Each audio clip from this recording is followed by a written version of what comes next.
Assalamualaikum warahmatullahi wabarakatuh. Di sini saya akan mempresentasikan tentang merancang topologi jaringan.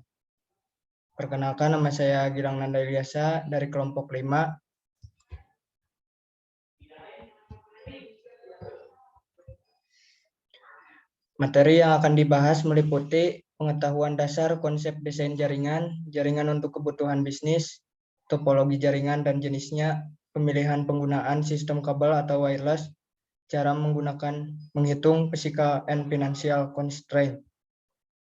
Yang satu, pengetahuan dasar konsep desain jaringan. Jaringan komputer. Jaringan komputer merupakan suatu sistem yang terdiri dari komputer-komputer dan perangkat jaringan lainnya yang terhubung satu sama lain.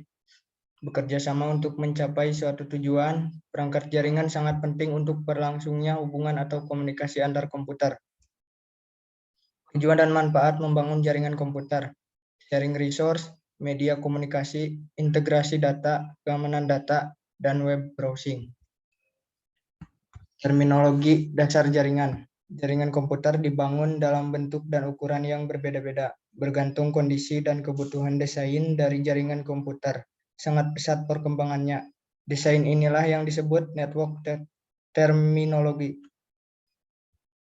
Area network lainnya yaitu ada LAN atau local area network, merupakan komunikasi sejumlah komputer ataupun perangkat komunikasi di dalam suatu area terbatas dengan menggunakan media komunikasi tertentu, kabel wireless, dan lain-lain.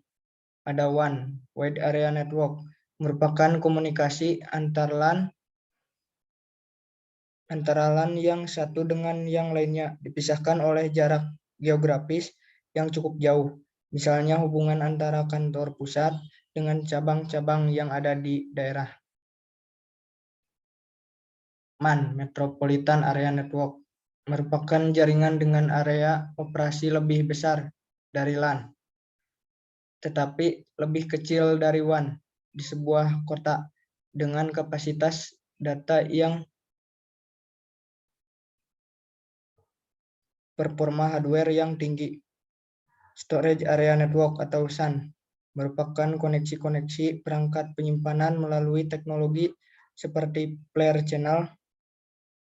Sistem area network merupakan koneksi-koneksi berperforma hardware tinggi dan kecepatan koneksi tinggi dalam sebuah konfigurasi cluster. Small Area Network atau SAN. Small Area Network digunakan untuk menghubungkan integrated circuit atau IC komponen pada papan sirkuit cetak atau dalam sistem.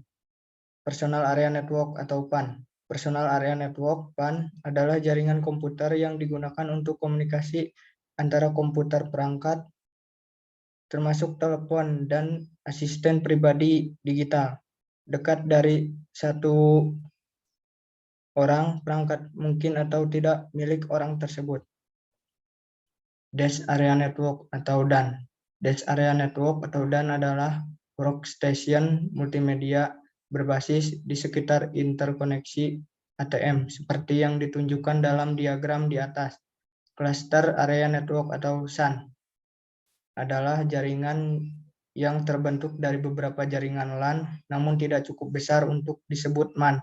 Maka lahirlah Cluster Area Network, SAN. Contohnya adalah jaringan dalam kampus atau perumahan. SAN, Control Area Network. SAN adalah sebuah protokol komunikasi serial yang secara efektif membantu mendistribusikan real-time kontrol dengan keamanan tingkat tinggi. Jaringan untuk kebutuhan bisnis. Dalam dunia bisnis dikenal pula istilah network. Umumnya istilah ini lebih sering disebut dengan networking. Sebenarnya istilah yang satu ini memiliki arti yang sama, yaitu jaringan yang memperluas suatu bisnis. Adapun dalam dunia bisnis, hal ini memberikan banyak keuntungan dan perubahan yang bersifat positif bagi bisnis itu sendiri. Tak hanya itu saja, hal ini bahkan menjadi kunci sukses bagi para pebisnis, baik bagi para pebisnis awal maupun pebisnis yang telah berpengalaman dan telah berkecimpung dalam dunia usaha selama bertahun-tahun. Memperluas network perlu dilakukan oleh seorang pebisnis.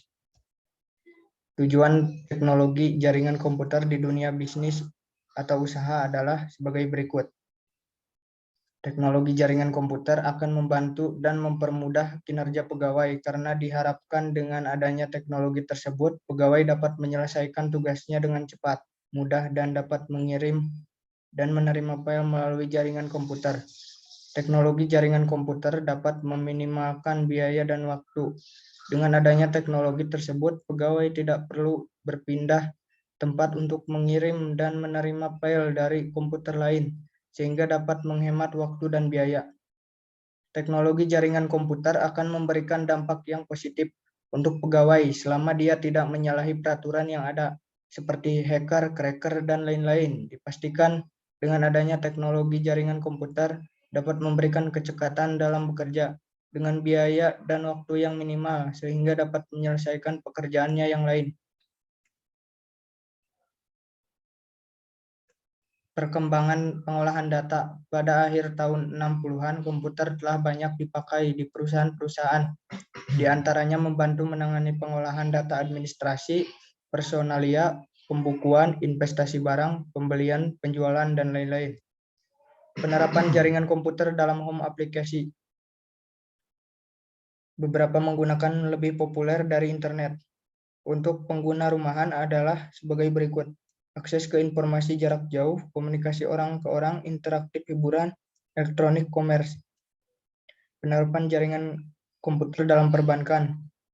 Ada resource sharing, diartikan bahwa jaringan komputer mengatasi masalah jarak, reliabilitas tinggi, sumber-sumber alternatif, persediaan, menghemat uang. Komputer berukuran kecil mempunyai rasio harga atau kinerja yang lebih baik dibandingkan komputer yang besar. Cepat dan efisien. Pengiriman data berlangsung dengan cepat dan efisien. Real time. Komunikasi dengan orang lain melalui pesan teks, gambar, audio, dan video secara langsung. Topologi jaringan dan jenisnya. Topologi bus. Topologi ini biasanya digunakan pada instalasi jaringan berbasis fiber optik, kemudian digabungkan dengan topologi star untuk menghubungkan klien atau node. Kelebihan topologi bus, biaya instalasi yang bisa dibilang sangat murah karena hanya menggunakan sedikit kabel. Penambahan klien workstation baru dapat dilakukan dengan mudah. Topologi yang sangat sederhana dan mudah diaplikasikan. Kekurangan topologi bus. Jika salah satu kabel pada topologi jaringan bus putus atau bermasalah, hal tersebut dapat mengganggu komputer, workstation, atau klien yang lain. Proses sending, mengirim, dan receiving menerima data kurang efisien. Biasanya sering terjadi tabrakan data pada topologi ini. Topologi yang sangat jadul dan sulit dikembangkan.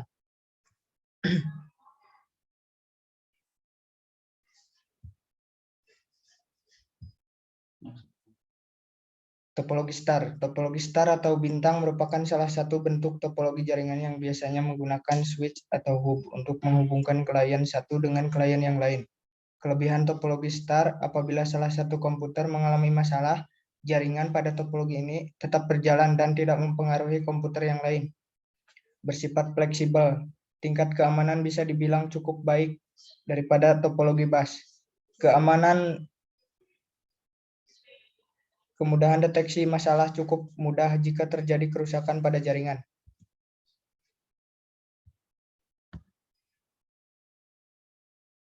Kekurangan topologi star, jika switch atau hub yang notabene sebagai titik pusat mengalami masalah, maka seluruh komputer yang terhubung pada topologi ini juga mengalami masalah.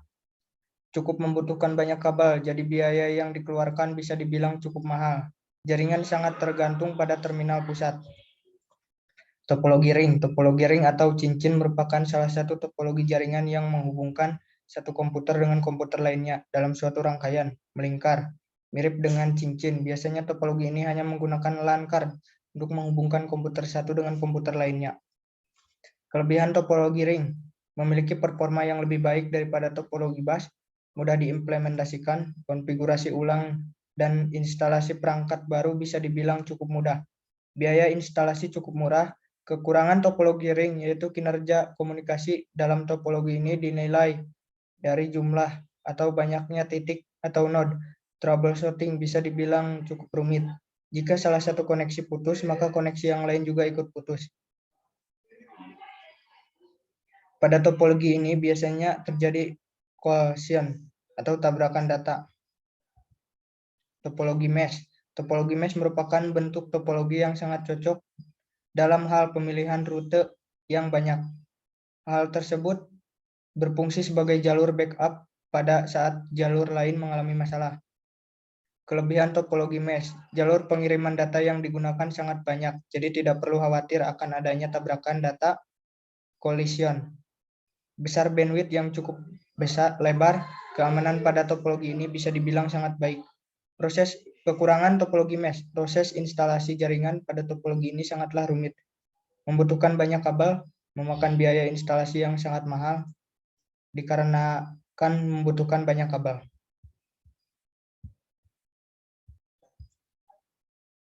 Topologi peer-to-peer. Topologi peer-to-peer merupakan topologi yang sangat sederhana dikarenakan hanya menggunakan dua buah komputer untuk saling terhubung.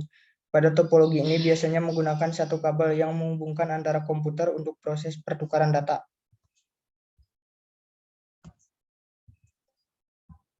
Kelebihan topologi peer-to-peer. Biaya yang dibutuhkan sangat murah, masing-masing komputer dapat berperan sebagai klien atau server, instalasi jaringan yang cukup murah. Kekurangan topologi peer-to-peer, keamanan pada topologi jenis ini bisa dibilang sangat rentan, sulit dikembangkan, sistem keamanan dikonfigurasi oleh masing-masing pengguna. Troubleshooting jaringan bisa dibilang rumit. Topologi linear. Topologi linear atau biasanya disebut topologi bus beruntut. Pada topologi ini biasanya menggunakan satu kabel utama guna menghubungkan tiap titik sambungan pada setiap komputer. Kelebihan topologi linear, mudah dikembangkan, membutuhkan sedikit kabel, tidak memerlukan kendali pusat. Tata letak pada rangkaian topologi ini bisa dibilang cukup sederhana. Kekurangan topologi linear, memiliki kepadatan lalu lintas yang bisa dibilang cukup tinggi. Keamanan data kurang baik. Topologi tree. Topologi tree atau pohon merupakan topologi gabungan antara topologi star dan juga topologi bus. Topologi jaringan ini biasanya digunakan untuk interkoneksi antara sentral dengan hierarki yang berbeda. Kelebihan topologi tree, susunan data terpusat secara hierarki. Hal tersebut membuat manajemen data lebih baik dan mudah dikembangkan menjadi jaringan yang lebih luas lagi. Kekurangan topologi tree, apabila komputer yang menduduki tingkatan tertinggi mengalami masalah, maka komputer yang terdapat di bawahnya juga ikut bermasalah. Kinerja jaringan pada topologi ini terbilang lambat, menggunakan banyak kabel dan kabel terbawah backbone merupakan pusat dari teknologi ini. Topologi hibrid. Topologi hibrid merupakan topologi gabungan antara beberapa topologi yang berbeda. Pada saat dua atau lebih topologi yang berbeda terhubung satu sama lain. Di saat itulah gabungan topologi tersebut membentuk topologi hibrid. Kelebihan topologi hibrid fleksibel, penambahan koneksi lainnya sangatlah mudah. Kekurangan topologi hibrid, pengelolaan pada jaringan ini sangatlah sulit. Biaya pembangunan pada topologi ini juga terbilang mahal. Instalasi dan konfigurasi jaringan pada topologi ini bisa dibilang cukup rumit karena terdapat topologi yang berbeda-beda. Pemilihan penggunaan sistem kabel atau wireless. Jaringan wireless. Jaringan lokal nirkabel atau WLAN adalah suatu jaringan area lokal nirkabel yang menggunakan gelombang radio sebagai media transmisinya. Link terakhir yang digunakan adalah nirkabel untuk memberi sebuah koneksi jaringan ke seluruh pengguna dalam area sekitar. Area dapat berjarak dari ruangan tunggal ke seluruh kampus. Tulang punggung. Jaringan biasanya menggunakan kabel dengan satu atau lebih titik akses. Jaringan menyambungkan pengguna nirkabel ke jaringan berkabel. Kegunaan menggunakan wireless, pemakai tidak dibatasi ruang gerak dan hanya dibatasi pada jarak jangkauan dari satu titik pemancar Wi-Fi. Jarak pada sistem Wi-Fi mampu menjangkau area 100 feet atau 30 meter radius. Selain itu dapat diperkuat dengan perangkat khusus seperti booster yang berfungsi sebagai relay yang mampu menjangkau ratusan bahkan beberapa kilometer ke satu arah direksional. bahkan hardware terbaru. Terdapat perangkat di mana satu perangkat akses poin dapat saling merelay, disebut bridge, kembali ke beberapa bagian atau titik sehingga memperjauh jarak jangkauan yang dapat disebar di beberapa titik dalam suatu ruangan. Untuk menyatukan sebuah network LAN, perangkat wireless untuk teknologi wireless Wi-Fi ini sudah umum digunakan dan harganya sudah menjadi relatif murah. Sebagian besar notebook tipe terbaru sudah dilengkapi dengan perangkat network wireless dengan teknologi Wi-Fi ini. Kelemahan menggunakan wireless. Untuk menggunakan Wi-Fi, kita harus ada di area yang dijangkau oleh Wi-Fi atau istilahnya hotspot. Area jangkauan Wi-Fi masih kecil, sinyalnya kurang bisa menembus tembok. Akses point lebih mudah disusupi virus. Pertukaran data gampang disadap. Penggunaan baterai relatif lebih tinggi apabila dibandingkan dengan penggunaan standar, sehingga menyebabkan baterai cepat lemah atau habis, mempersingkat daya tahan baterai, dan menyebabkan panas. Jaringan kabel. Kabel jaringan komputer adalah media di mana informasi berpindah dari satu perangkat jaringan ke satu perangkat jaringan yang lain. Ada beberapa jenis kabel jaringan komputer yang biasa digunakan di dalam jaringan komputer. Ada beberapa situasi di mana jaringan hanya mengizinkan satu jenis kabel saja yang dapat digunakan. Namun begitu terdapat juga situasi di mana kombinasi lebih dari satu jenis kabel yang diizinkan dalam instalasi jaringan tersebut. Keuntungan menggunakan kabel. Investasi pada sisi pelanggan lebih murah, kecepatan transmisi data lebih tinggi dibandingkan Wi-Fi 10-100 MB per second. Aplikasi yang dimanfaatkan bisa lebih banyak dikarenakan bandwidth-nya yang tinggi, game online, file sharing, video, streaming, dan lain-lain. Tidak rentan terhadap penyadapan data dibandingkan teknologi wireless. Dengan kabel, kecepatan yang dikutip dalam megabyte per second ke bawah atau ke atas.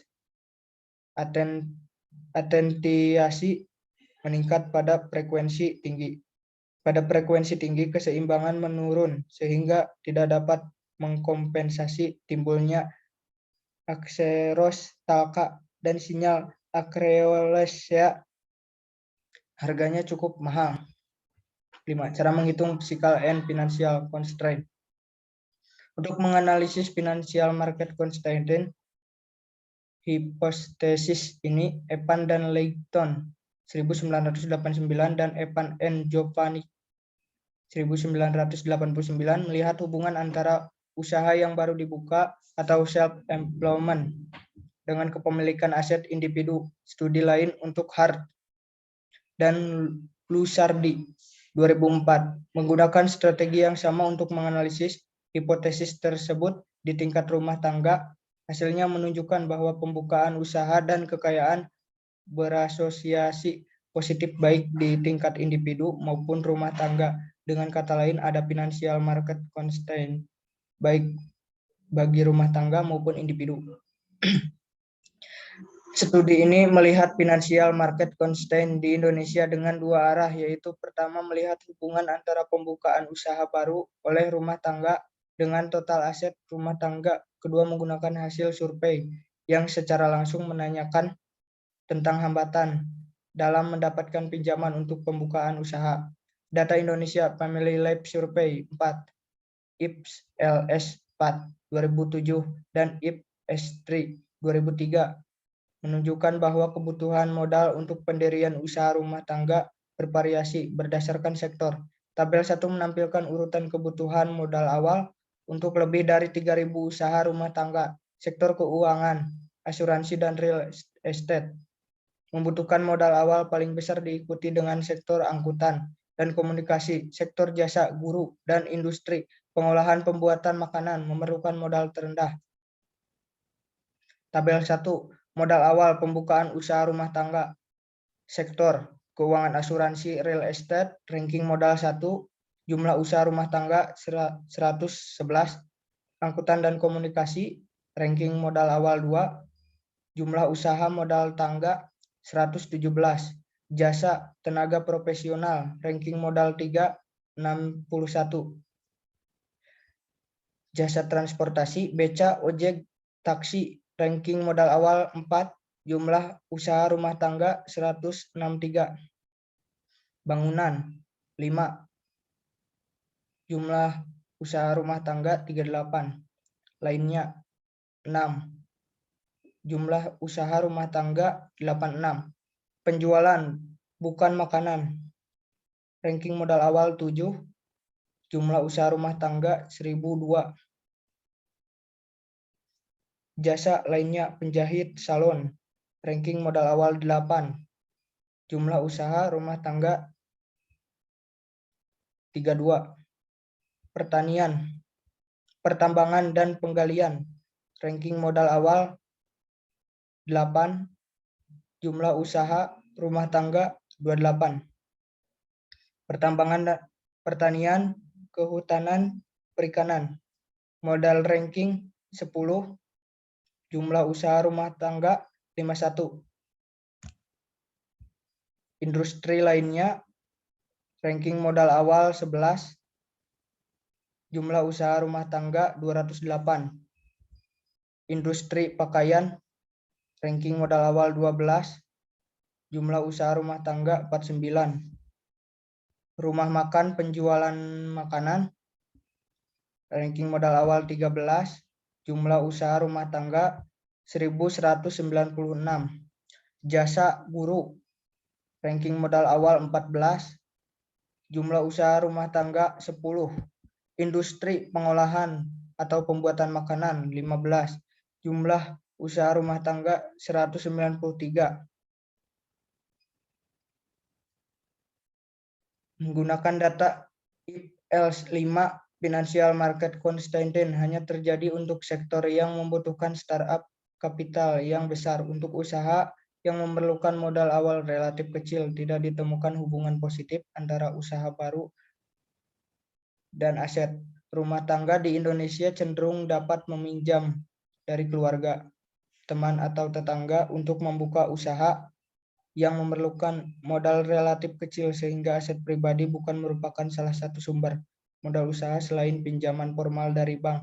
Hasil analisis juga menemukan bahwa semakin besar jumlah aset, maka semakin rendah probabilitas untuk membuka usaha bagi rumah tangga yang kepala keluarga atau pasangan kepala keluarga berpendidikan sarjana atau lebih tinggi. Hal ini dimungkinkan dengan semakin banyaknya pilihan pekerjaan berbekal pendidikan teknologi. Mungkin itu materi yang dapat saya sampaikan. Kurang lebihnya mohon maaf. Wabillahi taufiq wal hidayah. Wassalamualaikum warahmatullahi wabarakatuh.